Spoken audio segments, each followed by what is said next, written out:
Dia mesti melanggar.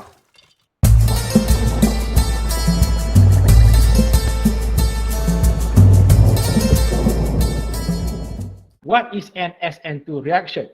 Okay guys, remember this. SN2 reaction, dia berbeza dengan SN1. If SN1 adalah first order, SN2 reaction, dia adalah second order reaction. Guys, it is a second order reaction. Kenapa second order reaction? Sebab di dalam SN2 reaction, dia adalah bimolecular reaction. It is a bimolecular reaction. Okay, apa maksud bimolecular? Macam ni. Dalam SN1, kalau kita recall balik, dalam SN1, apa berlaku kelas? Haloalkane, dia akan putuskan ikatan dengan sendirinya membentuk karbocation.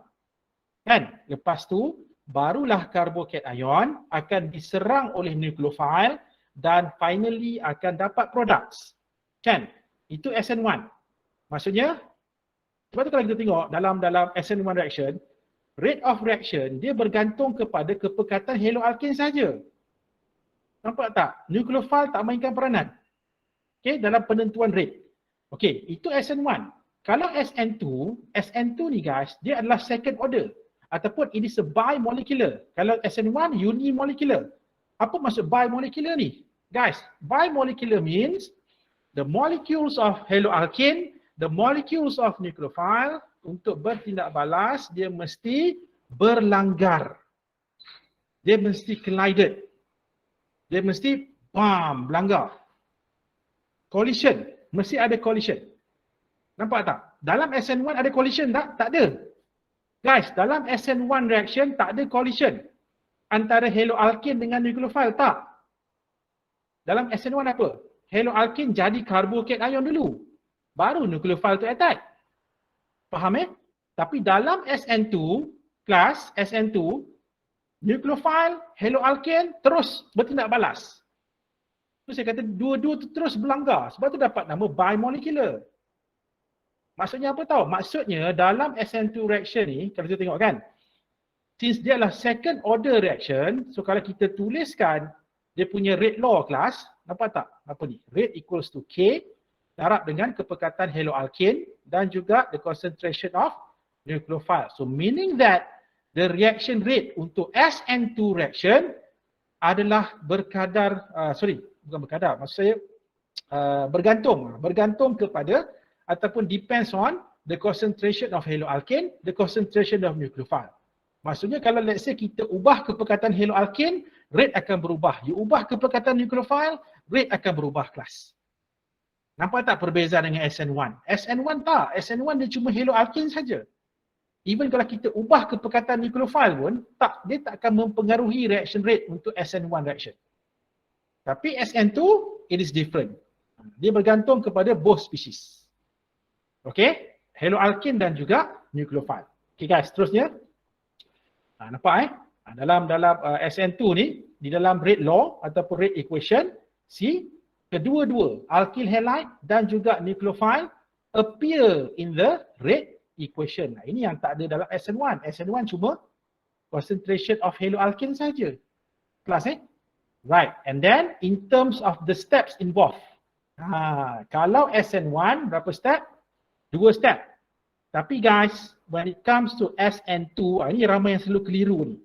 Guys, ingat SN1 2 step. Tapi SN2 1 step mechanism.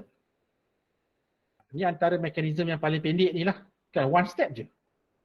Guys, it is a 1 step mechanism. Ataupun dia 1 shot saja. Dia bukanlah melibatkan several steps. No, it is a 1 step mechanism. Okay? Itu perbezaan dia antara SN1 dengan SN2. Okay, sebagai contoh, let's consider this reaction here. Okay guys, ni nampak tak? Kita ada apa kat sini? Kita ada chloromethane. Kan? Chloromethane. Kita tindak balaskan dengan suatu nucleophile. So in this case, the nucleophile adalah hydroxide. Okay, ingat lagi tak apa jadi apabila haloalkane bertindak balas dengan hydroxide? So kita akan dapat alkohol kelas. Okay, di mana kloro itu akan digantikan dengan hydroxide. So kita akan dapat daripada chloromethane, we are going to get methanol. Kita akan dapat methanol dan juga chloride ion. Okay. Guys, nampak tak? Kita ada apa sekarang ni? Kita ada chloromethane. Kan? Chloromethane, apabila berlaku reaction like this, so dia tak akan ikut SN1. Dia akan buat SN2 reaction. SN2. Jadi kalau SN2 maksud dia apa? Maksud dia untuk nak dapat methanol dan chloride ni, guys, chloromethane dan juga hydroxide, both of these molecules mesti berlanggar, mesti collided. The two molecules must collided, mesti berlanggar. Dia tak macam SN1. SN1 haloalkane tunggu dulu. Okay, nukleofil dia tunggu dulu. Nukleofil tunggu apa? Nukleofil tu tunggu haloalkane tu dah putus, baru nukleofil tu attack. Itu SN1 punya cerita kelas. Tapi kalau SN2, nukleofil dah tak ada tunggu-tunggu lagi. Dia terus attack haloalkane. Dia terus langgar haloalkane. Okay? Sebab tu itu beza di kelas. Beza di antara SN1 dengan SN2. So that's why untuk SN2 reaction, inilah dia punya rate law kelas. Di mana kalau kita tengok kan, kepekatan haloalkane dan juga kepekatan hydroxide mempengaruhi rate. Mempengaruhi kadar tindak balas. Jadi kalau kita tengok overall order, so overall order adalah second order class. Okay. Now let's look at SN2 mechanism. Right. So saya dah bagi tahu tadi kan, SN2 mechanism, it is a one step mechanism. Okay, satu step je. Bukan dua step, satu step, one step mechanism. Okay, and then apa yang membezakan SN1 dengan SN2 ni, guys, SN1 bond breaking first, followed by bond making. Kan, bond breaking dulu, lepas tu dah dapat carbocation ion, barulah nukleofil membentuk ikatan kan dengan carbocation ion.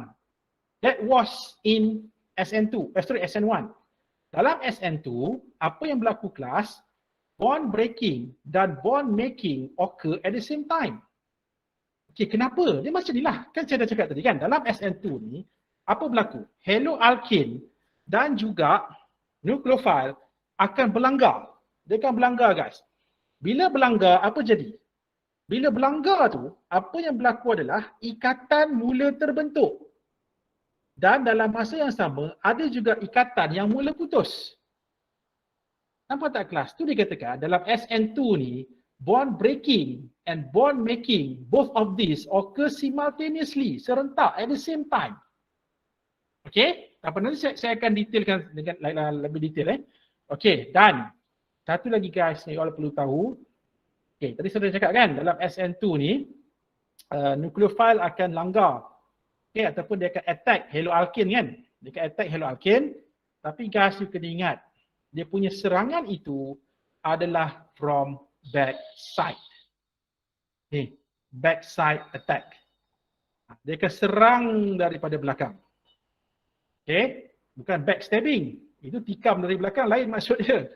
Backside attack, dia akan serang from behind. Okay, nanti saya akan ceritakan kenapa mesti backside attack. Okay, tapi after this jangan risau. Kejap lagi saya akan cerita. Okay, and then apa lagi guys yang membezakan dengan SN1? Dalam SN1, kita dapat carbocation ion kan? Reaction tu akan menghasilkan carbocation ion sebagai intermediate species. Tetapi untuk SN2 mechanism, kita tak ada intermediate species. Tapi kita akan dapat temporary species yang dikenali sebagai transition state. Okay, maksudnya sebelum dapat produk, dia akan hasilkan ini dulu sekejap. Lepas tu terus dia akan hasilkan produk. And this species inilah dia yang disebut sebagai transition state. Kejap lagi saya akan tunjukkan apa itu transition state. Okay, semua dah ready Kita tengok macam mana yang dikatakan mekanisme untuk SN2. Right. Jadi di sini saya nak gunakan satu contoh lah. Let's consider this reaction here guys. Sekali lagi saya menggunakan chloromethane. Okay, chloromethane. Kelas nampak tak? Kenapa chloromethane dia tak buat SN1? Cuba tengok chloromethane. Kenapa chloromethane tak buat SN1 kelas? Kita dah bincang sebelum ni. SN1 ni, which haloalkane yang akan prefer buat SN1? Yang paling suka buat SN1? Which class of haloalkane? Tertiary haloalkane. Good. Okay. Good tan betul. Maksudnya kita ada tertiary haloalkane. Why? Because tertiary haloalkane dia akan produce apa tan? Tertiary carbocation ion. Good.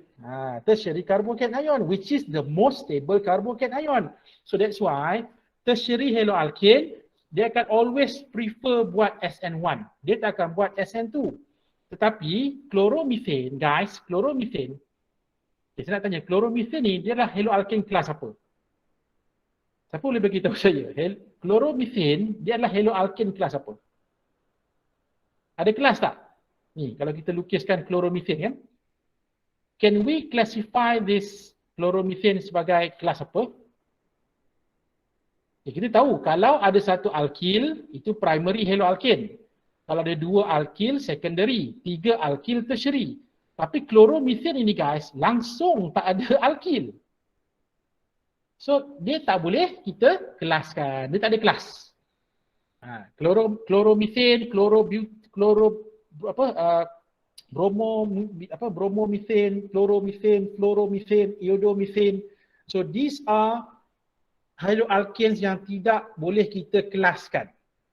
Kenapa? Sebab dia tak ada alkyl group.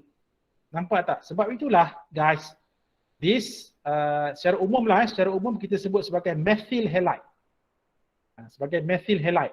So methyl halide dia yang paling tak suka buat SN1 class. Kenapa? Sebab kalau dia buat SN1 reaction, guys tengok dia akan dapat apa? Dia akan dapat methyl carbocation ion. Ini adalah carbocation ion yang paling tak stable. Yang paling tak stable. Guys, sebab tu dia tak prefer buat SN1. So, bila dia tak prefer buat SN1, tak apa. Sebab dia ada choice yang kedua. Dia ada pilihan kedua di mana instead of dia susah payah buat SN1, why not dia buat SN2? Nampak tak kelas? Itu dikatakan SN1, SN2 ni merupakan laluan. Pilihan laluan. At the end of the day still sampai destination yang sama, tetapi cara untuk sampai destinasi itu yang berbeza. Itu dikatakan SN1, SN2 ni kelas. Dia bukan reaction berbeza tak? Jangan salah faham. Reaction yang sama. Cuma cara reaction itu berlaku berbeza. Okay? But still SN1, SN2 dalam kes ni merujuk kepada the same reaction. Cuma cara dia berlaku saja. Di mana dia ditentukan oleh class of haloalkane tersebut. Di dalam kes chloromethane, that's why dia tak prefer buat SN1. So dia akan buat SN2. Okay, sekarang saya nak tunjukkan kenapa dia prefer buat SN2. Ada sebab dia sebenarnya kelas. Okay, kita tengok Untuk this mechanism, SN2 mechanism, right. So apa yang berlaku kelas? Kita bincang tadi kan?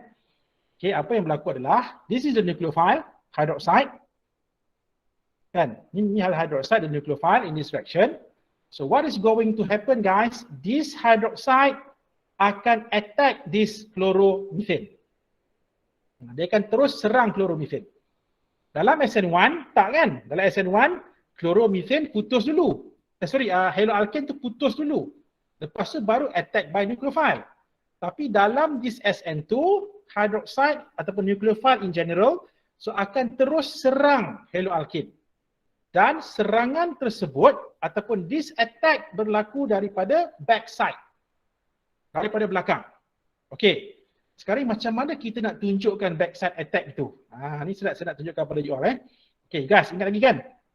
This carbon, carbon yang terikat dengan halogen ni kelas, inilah alpha carbon. This is what we call as alpha carbon. Guys, alpha carbon ini adalah carbon jenis apa? Apa jenis hybrid dia? So this is an sp3 carbon. Kan? It is an sp3 carbon. Bila sp3 carbon, you guys ingat lagi tak dia punya molecular geometry dia macam mana? Kalau sp3 carbon, dia berbentuk tetrahedral like this. Guys, dia berbentuk macam ni. Ingat lagi kan tetrahedral? sp3 kan tetrahedral. Dia punya arrangement is tetrahedral kan? Ini last semester kelas. Last semester dah belajar ni. Nampak tak the knowledge bawa sehingga ke sini dan sampai bila-bila lah knowledge tu bersama dengan you all. Kena macam tu. Okay, so nampak inilah sp3 carbon. So that's why dia punya arrangement adalah tetrahedral.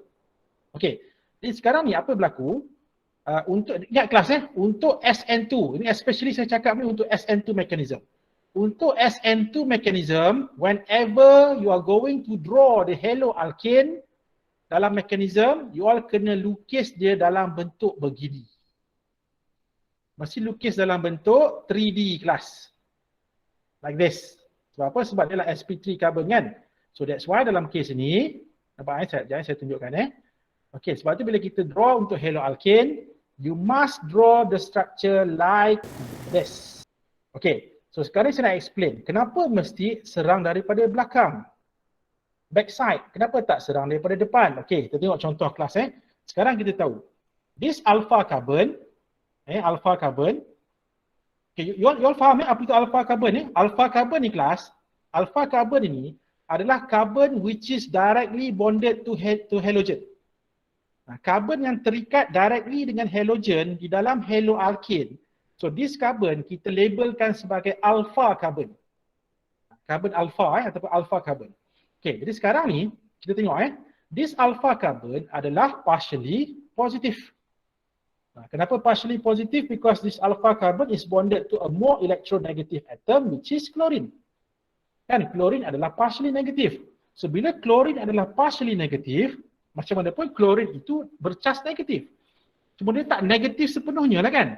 Jadi apa berlaku kalau kita tengok, takkan hydroxide nak attack daripada depan.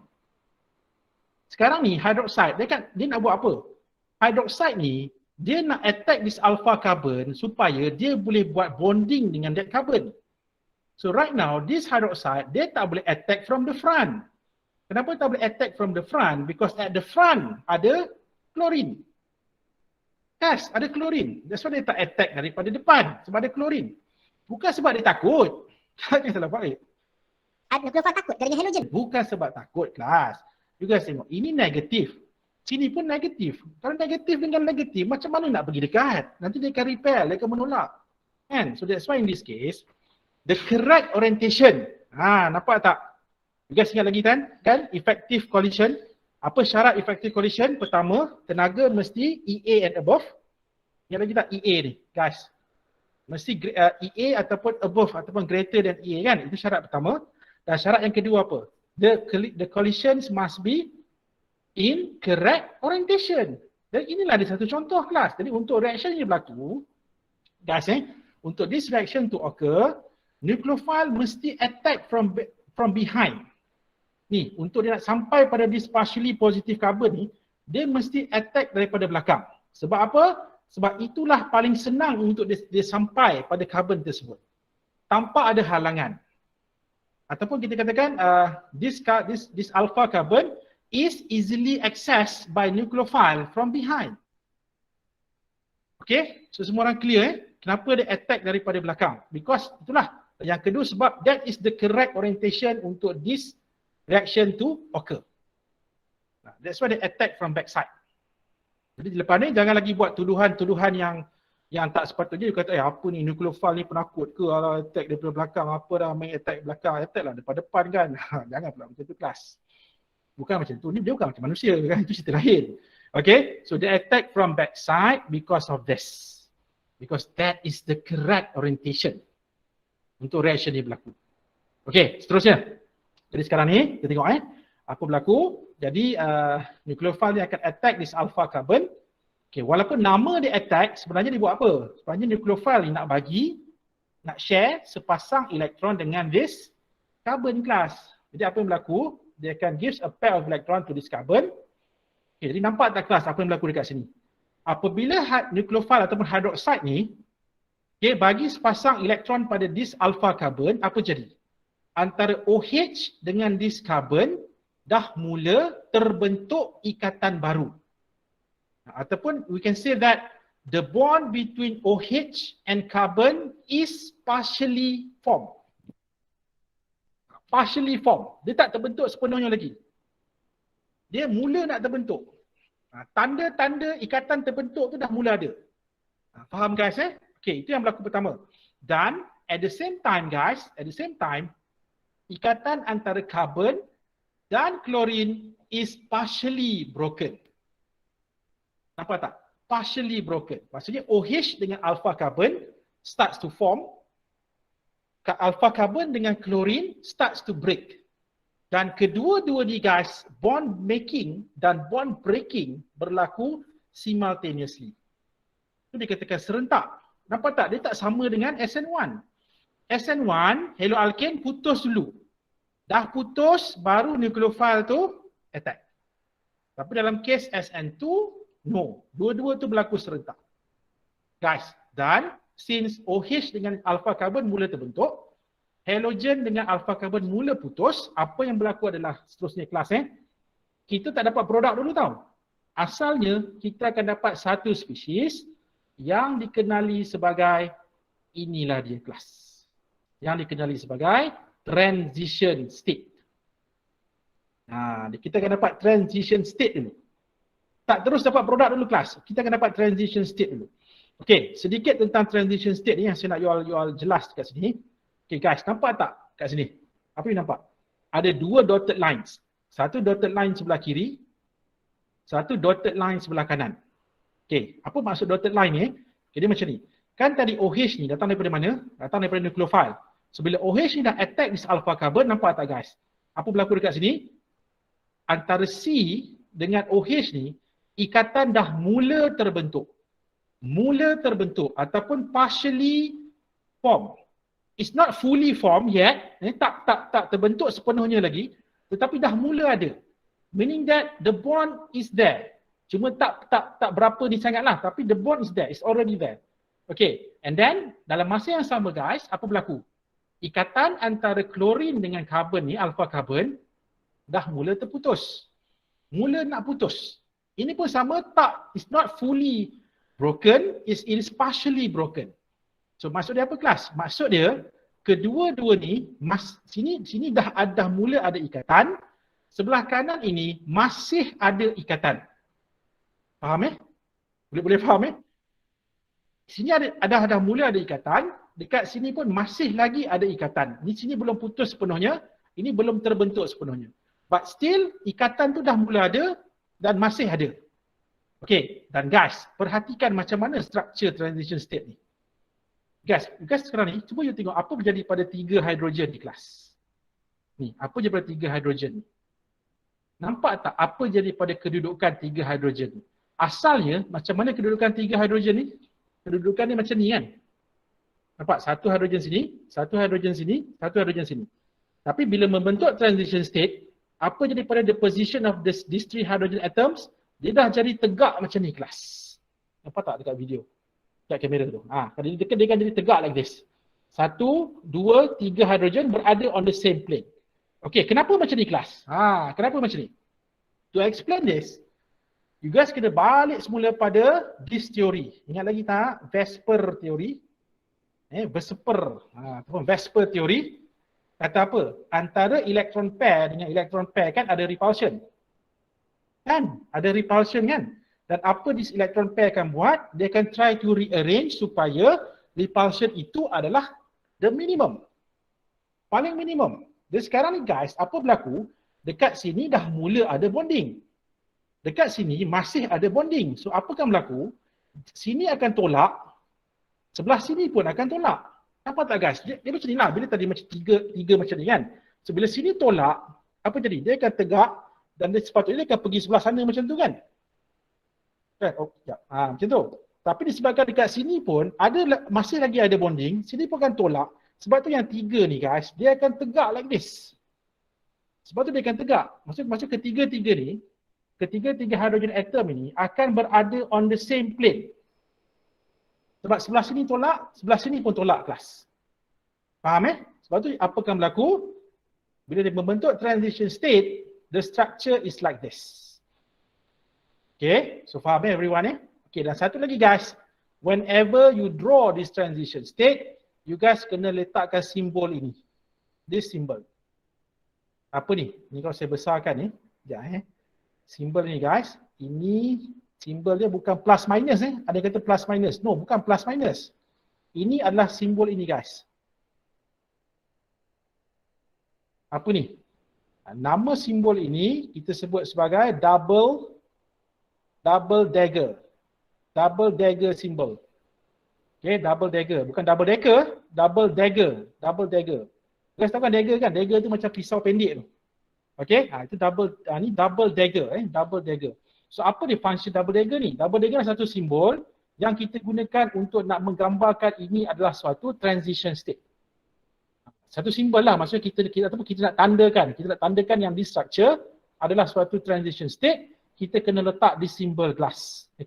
Sebenarnya double dagger sign. Jadi remember, every time when you draw this transition state, jangan tinggalkan this sign. Okay, jangan tinggalkan sign ini, double dagger ni. Ini kena ada dalam your mechanism. Kalau tak ada nanti you punya mechanism nanti kena tolak markah nanti. Tak lengkap. Kena ada this double dagger sign. Okay, guys, nampak tak? Seterusnya apa berlaku? Seterusnya apa berlaku? Ikatan antara C dengan Cl akan fully broken. Ini akan fully broken.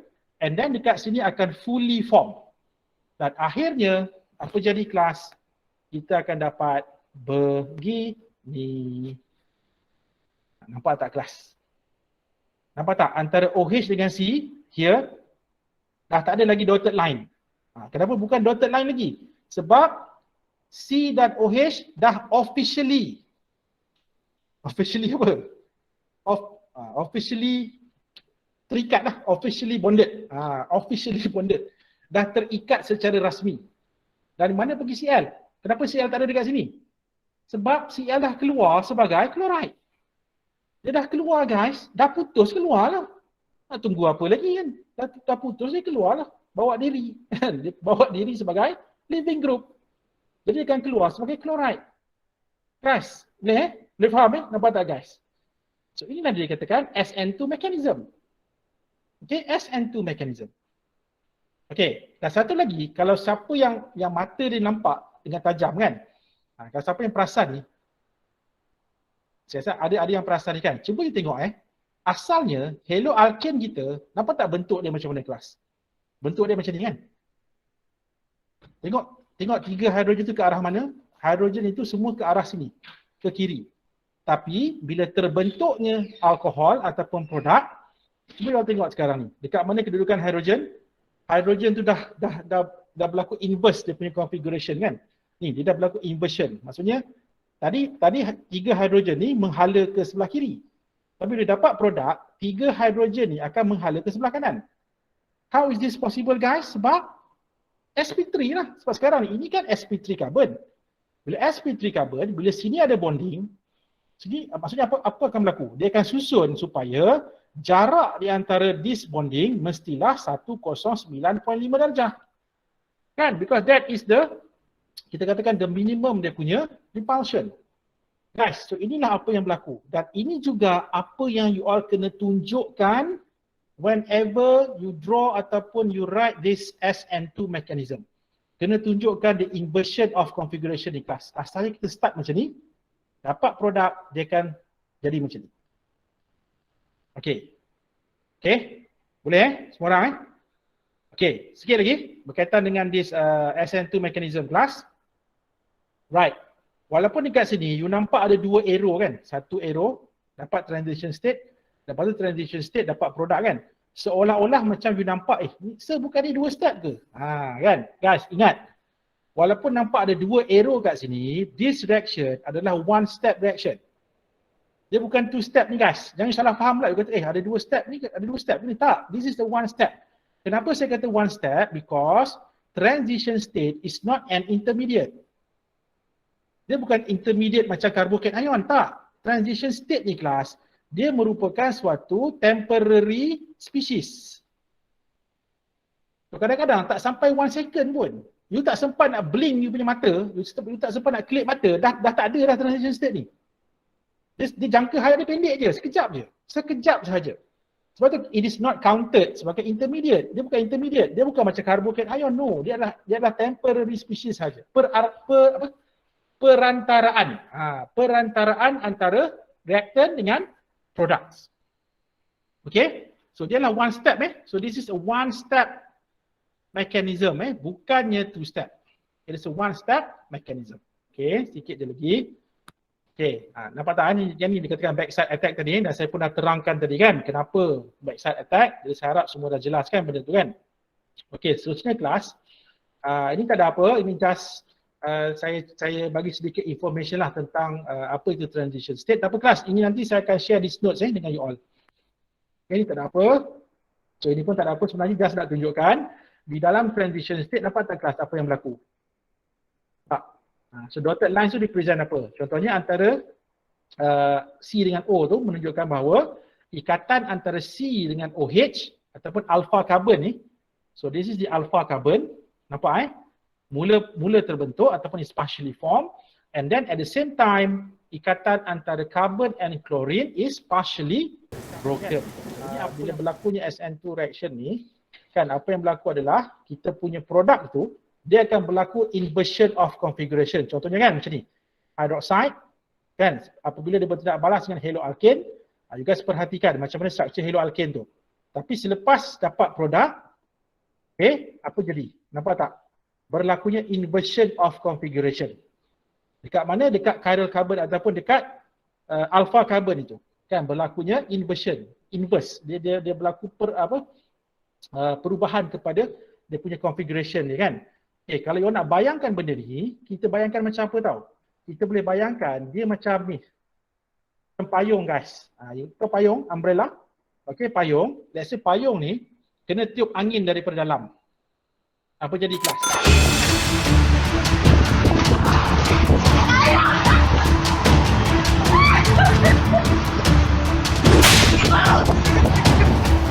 Payung itu akan jadi begini, kan? So kita bayangkan macam itulah. Kita bayangkan inversion of configuration ni macam apa tahu? Dia macam an umbrella caught by the wind.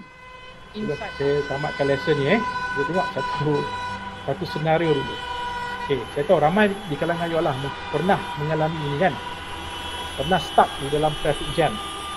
Saya tahu sebagian dari you all pun dah ada driving license kan. So ini kalau banyak duduk dekat bandar ke kan, mesti pernah melalui this pengalaman lah kan, terperangkap dalam traffic jam. Cuma tak adalah massive traffic jam macam dalam gambar yang tunjukkan dekat ni. Ini dekat Malaysia ini adalah satu negara lain lah. Okey, biasanya kalau kita stuck dalam traffic jam ni, dia lah bukan satu pengalaman yang menyeronokkan kan. Mesti kita rasa tak selesa, it's uncomfortable, tak selesa kan. Jadi siapa suka kan siapa suka berada terperangkap dalam jam ni. Okey, kenapa saya tunjukkan gambar jam ni kan, ataupun traffic jam tadi? Reason ni kelas, dia macam ni. Katakanlah you nak pergi satu tempat. Katakanlah you nak pergi satu katakanlah you nak pergi satu shopping mall lah, satu shopping mall. Dan nak pergi shopping mall ni dia ada dua laluan. Ada satu laluan di mana you terpaksa melalui satu traffic jam yang sangat masif. Kan? Of course, suka tak? Tak suka. And always, dan of course you akan try to avoid. Even kalau you guna Google Maps ke, you guna Waze ke, dia akan cuba calculate route di mana traffic itu tak sesak kan.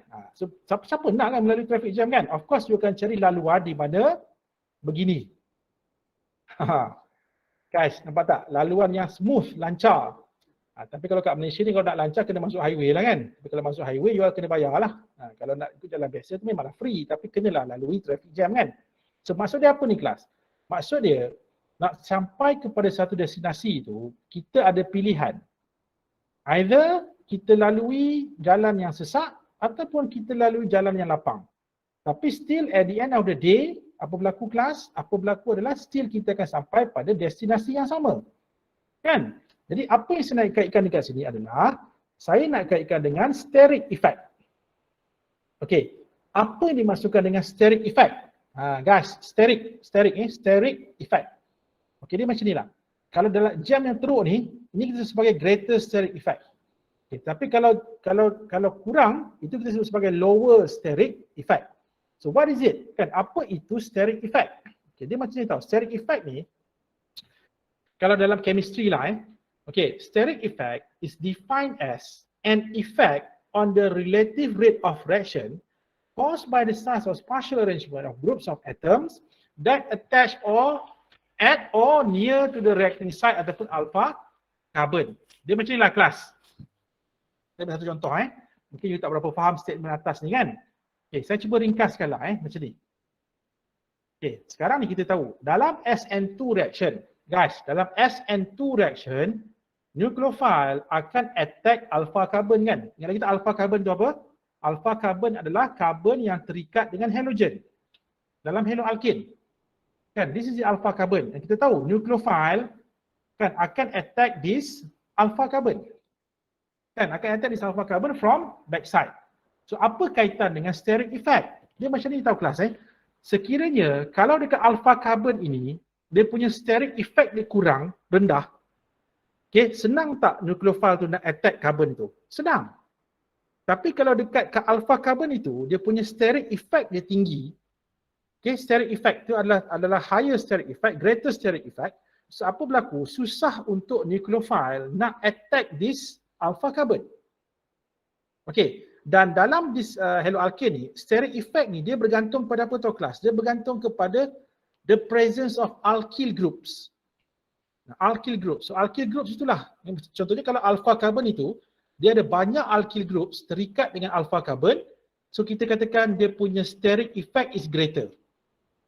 Okay, steric effect tu lebih tinggi. Okay, contoh dia macam ni sikit lagi kelas sebelum saya tamatkan lesson ni. Okay, sekarang ni katakanlah kita ada this compound kelas. Apa ni? Bromomethane. Okay, bromomethane. Okay, sekarang saya nak semua orang, okay, all of you, bayangkan you all right now adalah suatu nucleophile. Okay, suatu nucleophile. So kita akan attack apa? Kita nak attack this alpha carbon. Ni guys, kita nak attack alpha carbon ni. Mana alpha carbon? Ni alpha carbon. Okay, dekat depan yang merah ni apa? Depan merah ni bromin lah. Halogen, ini hidrogen, ini hidrogen, ini hidrogen. Okay, sekarang ni dekat mana nucleophile akan attack? Ni. Nucleophile kita lah, katalah kita ni nucleophile kan. Kita nak attack this carbon from behind ataupun from backside. Okay, senang tanya, senang atau susah? Guys, senang atau susah untuk nucleophile nak attack this alpha carbon?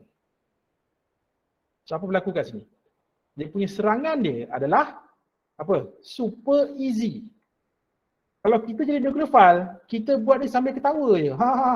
Macam senang je nak attack. Tak ada masalah, senang kacang. Jangan boleh je attack alpha carbon tu. Tak ada halangan pun. Kenapa tak ada halangan? Sebab dekat belakang dekat carbon ni ada apa? Cuma ada hidrogen. So guys, hidrogen ni besar mana? Hidrogen ni kan kecil dia punya size kan. So maksudnya nucleophile boleh attack this alpha carbon dengan mudah. Nampak tak? Maksud kita katakan steric effect dia rendah. Itu maksud lower steric effect. Ini lower steric effect. Okey, contoh yang kedua, katakanlah kita ada ini pula guys. Nampak dia ada apa kat sini? Dia ada satu methyl. Ni, dah mula ada satu methyl here. Ni CH3 ni. Mana alpha carbon? Ni alpha carbon. Okey, sekarang ni nak attack masih senang tak? Still boleh lagi kan? Maksudnya it is still easy. Attack is easy but not super easy. Masih lagi nucleophile boleh reach this alpha carbon. Okey?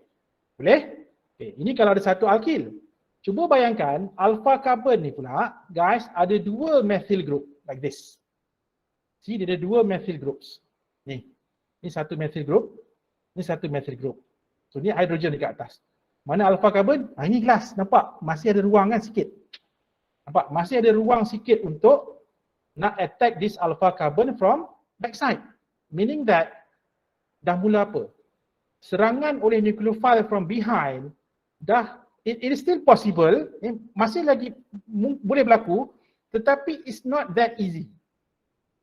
Nampak tak? It's not that easy. So nucleophile dah tak boleh belagak lagi. Dia dah mula sukar lah. Tapi possible, tapi dah jadi mula susah. Sebab apa? Steric effect dia dah mula bertambah. Nampak tak guys? Steric effect dah mula bertambah.